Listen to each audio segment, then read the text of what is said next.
Hello friends, இப்போ நம்ம last 2 வீடியோவில் என்ன பார்த்தோம்? மார்ஜினல் காஸ்டிங்னா என்ன? ஸோ மார்ஜினல் காஸ்டிங்னா என்னன்னு பார்த்துக்கலே நம்ம ஒரு 3 ஒன் வேர்ட்ஸ் கிட்ட எம்சிக்யூ பார்த்தோம். நெக்ஸ்ட் வேரியபிள் காஸ்ட்னா என்ன, ஃபிக்ஸ்டு காஸ்ட்னா என்னன்னு பார்த்தோம். நெக்ஸ்ட் மார்ஜினல் காஸ்ட்னா என்னன்னு பார்த்துருக்கோம். நெக்ஸ்ட் முக்கியமாக 18 ஃபார்முலா. ஸோ இந்த 18 ஃபார்முலா வச்சு தான் இந்த சாப்டரோட இல்லுஸ்ட்ரேஷனே நம்ம போட போகிறோம். ஸோ இந்த 18 ஃபார்முலா நீங்கள் தரவா இருந்தீங்கன்னா இப்போ வர இல்லுஸ்ட்ரேஷன்ஸ் எல்லாமே உங்களுக்கு ஈஸியாக அண்டர்ஸ்டாண்ட் ஆயிடும். இப்போ ஃபர்ஸ்ட் நம்ம illustration 1 பார்க்கலாம். XYZ Co. XYZ company makes a product, the Goldie, which has a variable production cost. அதாவது variable cost எவ்வளவு கொடுத்துருக்காங்கன்னு பாருங்க, ₹6 per unit. Sales price எவ்வளவு கொடுத்துருக்காங்க, ₹10 per unit. At the beginning of September 2021, there were no opening inventories and production during the month was எவ்வளவு units produce பண்றாங்க, 20,000 units produce பண்றாங்க. Fixed cost எவ்வளவு கொடுத்துருக்காங்க, 45,000. required calculate the contribution and the profit. Contribution profit find out பண்ண சொல்லிருக்காங்க. Contributionக்கு நம்ம என்ன formula பார்த்தோம்? First formula sales minus variable cost. Next profit கண்டுபிடிக்க என்ன ஃபார்முலா பார்த்தோம்? சேல்ஸ் மைனஸ் நம்ம வேரியபிள் காஸ்ட் பண்ணோம்னா நம்மளுக்கு கான்ட்ரிபியூஷன் கிடைச்சிடும். கான்ட்ரிபியூஷன்ல இருந்து ஃபிக்ஸ்டு காஸ்ட் ஃபைண்ட் அவுட் பண்ணா நம்மளுக்கு ப்ராஃபிட்டா லாஸான்னு தெரிஞ்சிடும். இந்த ஃபார்முலால நம்ம ஃபர்ஸ்ட் பார்த்தோம் அந்த 18 ஃபார்முலால. இப்போ நம்மளுக்கு டிஃப்ரெண்ட் யூனிட்ஸ்ல கொடுத்துருக்காங்க. 10,000 கோல்டிஸ் ப்ரொடியூஸ் பண்ணா என்ன, 15,000 கோல்டிஸ். ப்ரொடக்ஷன் யூனிட்ஸ் வந்து நம்மளுக்கு டிஃபர் ஆகுது. ஸோ ஃபர்ஸ்ட் நம்ம ஃபார்முலா இல்லையாச்சு, கான்ட்ரிபியூஷன் என்னது, sales minus variable cost. Next நம்ம ப்ராஃபிட் வச்சு பார்த்தோம், பட் நம்ம எழுதும் போது என்ன செய்யணும், contribution minus fixed cost equal to profit. So அதான் இங்க கொடுத்துருக்காங்க. Contribution minus fixed cost equal to profit. இப்போ 3 ப்ராடக்ட் யூனிட்ஸ் தான் நம்ம அவங்க வந்து பிரிச்சு கொடுத்துருக்காங்க, 10,000, 15,000 அண்ட் 20,000. இப்போ நம்மளுக்கு சேல்ஸோட பெர் யூனிட் எவ்வளோ இருக்குன்னு பாருங்க, 10. ஸோ 10. நெக்ஸ்ட் வேரியபிள் காஸ்டோட பெர் யூனிட் எவ்வளோ இருக்கு, 6. ஸோ 6. இப்போ 10ல இருந்து 6 போச்சுன்னா பேலன்ஸ் எவ்வளோ இருக்கும், 4 தான் நம்மளுக்கு கான்ட்ரிபியூஷன்.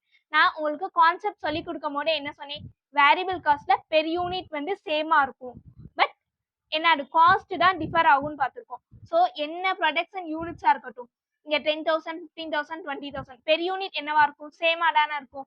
ஸோ பெர் யூனிட் சேமா இருக்கனால நம்ம இங்க என்டர் பண்ணிக்கலாம். 10, 6, 4. 10, 6, 4. இப்போ நீங்க மல்டிப்ளை பண்ணுங்க. 10,000 இன்ட்டு 10 என்னாகும், 1 lakh ஆயிருமா. ஸோ இங்க 1 lakh. நெக்ஸ்ட் 10,000 இன்ட்டு 6 என்னாகும், 60,000 இஸ் த வேரியபிள் காஸ்ட்.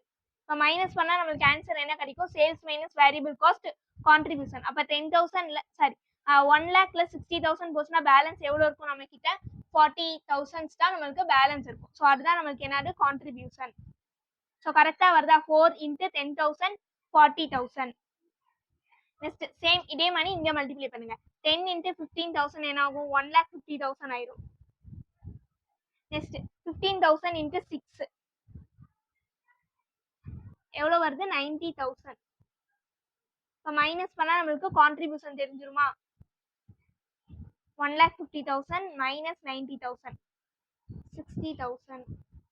இப்போ பாருங்க 4 இன்ட்டு 15,000 போட்டா 60,000 வருதா. So correct.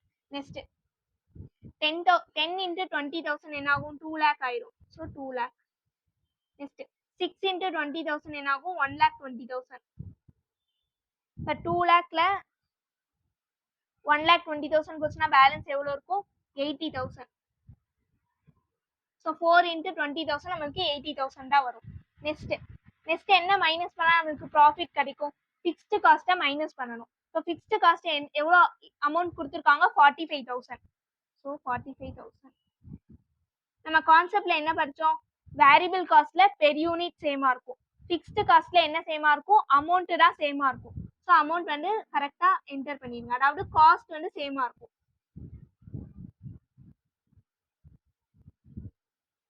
ஆனா என்னது, பெர் யூனிட் டிஃபர் ஆகுமா.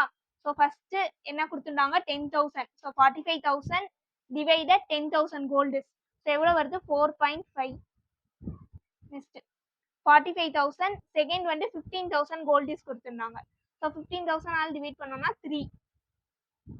நெக்ஸ்ட் தேர்ட் ஒன் என்ன கொடுத்துருந்தாங்க 20,000. So 45,000 divided 20,000.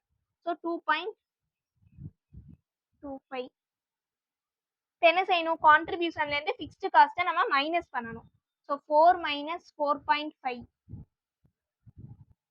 என்ன வருதுன்னு பாருங்க, நம்மளுக்கு லாஸ்ல வருது. அப்போ 0.5.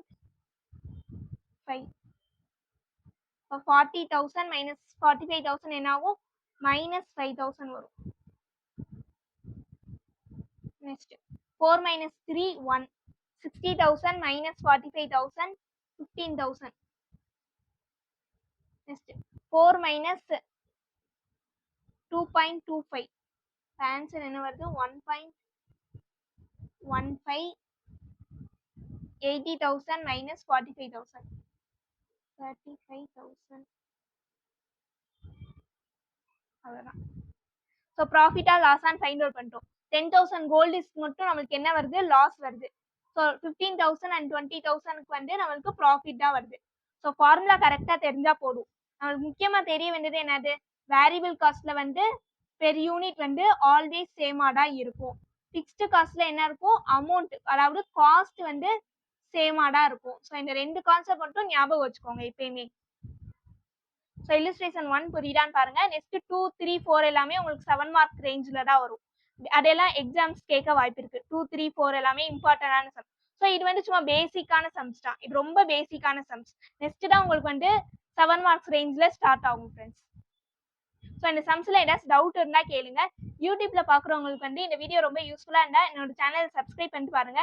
உங்களுக்கு நிறைய இந்த மாதிரி பேசிக் சம்ஸ் ஃப்ரீ வீடியோஸ் வேணா கண்டிப்பாக என்னோட சேனலை சப்ஸ்கிரைப் பண்ணிக்கோங்க. உங்களோட சேமியை ஃப்ரெண்ட்ஸ்க்கும் கண்டிப்பாக ஷேர் பண்ணுங்க. Thank you friends, see you in the next video.